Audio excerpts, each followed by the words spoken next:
مبارک مہینہ آ رہا ہے، ہم سبھی کو چاہیے ہم اس کا خیر مقدم کریں اور اس سے پہلے ہم تیاریاں شروع کر دیں، اس سے پہلے اپنے آپ کو ہم تیار کریں تاکہ اعمال صالحہ میں آتے ہی ہم سبقت حاصل کریں اور زیادہ سے زیادہ ہم آگے بڑھیں۔ اس مبارک مہینے میں یہ بہترین چانس ہے کہ اپنے پچھلے سارے گناہوں کو ہم بخشوا لیں۔ یہ مبارک مہینہ بہترین چانس ہے کہ اپنے مقام و مرتبہ کو اللہ رب العزت کے پاس ہم بلند کریں۔ مسند امام احمد کی اور ابن خزیمہ کی روایت ہے حضرت ابو ہریرہ رضی اللہ عنہ سے کہ آپ صلی اللہ علیہ وسلم ایک مرتبہ منبر پر چڑھ رہے تھے، آپ نے آمین کہا، پھر اپنا دوسرا جب مبارک قدم رکھا آمین کہا، تیسرا جب اپنا مبارک قدم رکھا آپ نے آمین کہا۔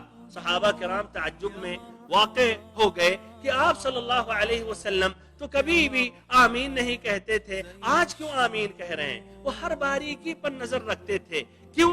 اس لیے کہ نبی پاک صلی اللہ علیہ وسلم کا ہر عمل سنت ہے، ان سنتوں پر عمل کرنا چاہتے تھے اور دوسروں تک نقل کرنا چاہتے تھے۔ میرے بھائیوں اور محترم ساتھیوں، نبی صلی اللہ علیہ وسلم سے انہوں نے بعد میں پوچھا تو نبی صلی اللہ علیہ وسلم نے ایک مرتبہ آمین کہنے کی وجہ آپ نے بتائی، کہا میرے پاس جبریل امین آئے، انہوں نے کہا رغم انف عبد دخل علیہ رمضان فلم یغفر له فقلت آمین، کہ اس بندے کی ناک مٹی میں رگڑ جائے، اس بندے کی ناک مٹی میں رگڑے، یعنی ذلیل رسوا تباہ اور برباد ہو، جس کو رمضان المبارک کا مہینہ نصیب ہوا تب بھی اس کے گناہ معاف نہیں ہوئے، تو میں نے اس پر آمین کہا۔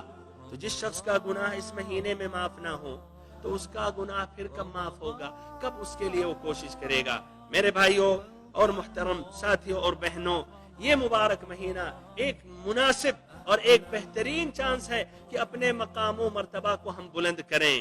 کاروان دعوت قرآن و حدیث، مرکز جمعیت اہل حدیث پاکستان۔